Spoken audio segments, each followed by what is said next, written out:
Hey, if you've been visiting Digital Marking channel, you probably know there is not a lot of content about the iPhone. And it's not because I don't want to talk about it. It's just hard to get a solid exposure on that subject if you're a smaller channel. That's why it really means a lot if you press the like button, leave a comment, and share videos like this. I would really appreciate it. Let's talk about probably the most important next iteration of the iPhone. Hi friends and welcome to Digital Marking channel. My name is Marco and this is your dose of Apple news, leaked information, rumors and opinions. Make sure you subscribe and turn on all notifications so you don't miss the next video.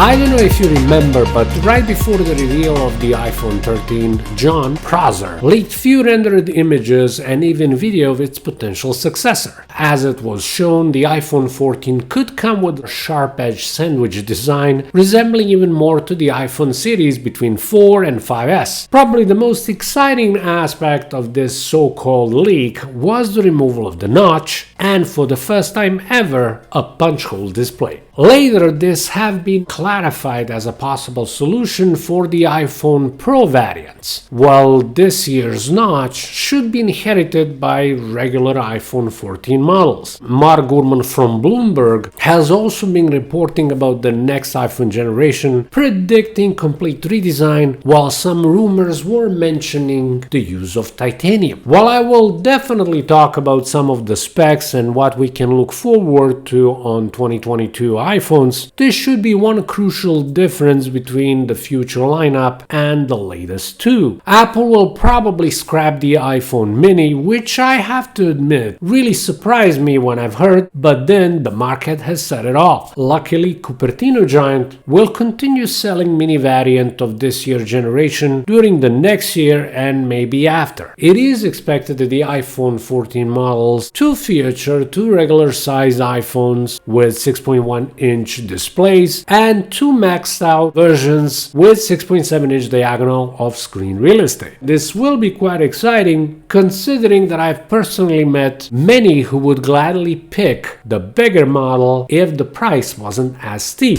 This is my third product review from good folks of MOFT. This accessory comes in three different sizes, 13-inch, 13.3 and 16, also available in various colors, the night black, Oxford blue and sienna brown. Once you open it, it has two compartments. Once closed, the sleeve is secured by magnetic closure. This MOFT baby is scratch and water resistant. Besides being a kitty sleeve and laptop basic protection, you can set it in two different angles, 15 degrees and 25, which will help you feel more comfortable while working longer hours. You can check it out in the link in the description or in pinned comment. As far as specs goes, some recent news suggests that Apple's next smartphone lineup will be powered not by 5nm chip as it has been speculated, but the 4nm one, if we are to trust these sources. In that case, the A16 Bionic could be considerably faster and more power efficient, plus the iPhone could easily adopt vapor chamber thermal system. Apple's 6 gigs of RAM may remain the iPhone maximum in 2022, which will not sacrifice the performance of its flagship devices. Not to forget, I kinda still believe that Pro variants will not only be more capable, but will retain the advantage in terms of better screen refresh rate. Some of the biggest updates that are anticipated are related to iPhone cameras. Besides improvements to the ultra-wide camera, we may finally see periscope lens technology, which will allow up to 10 times optical zoom. Apple analyst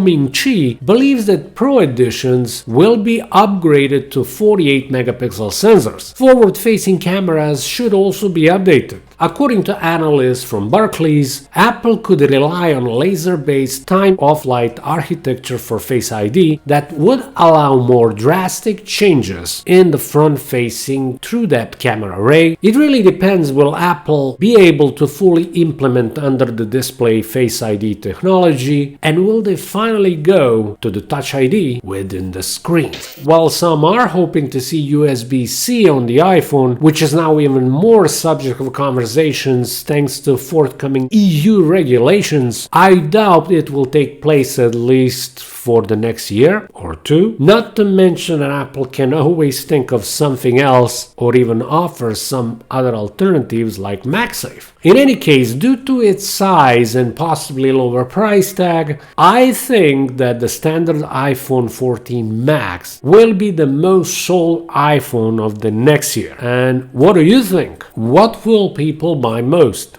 Please answer below. That's it. I hope you enjoyed this video. Don't forget to subscribe, hit the thumbs up and turn on notifications. Thank you so much for watching this Marking channel. My name is Marco. Talk to you soon. Have an excellent day. Bye.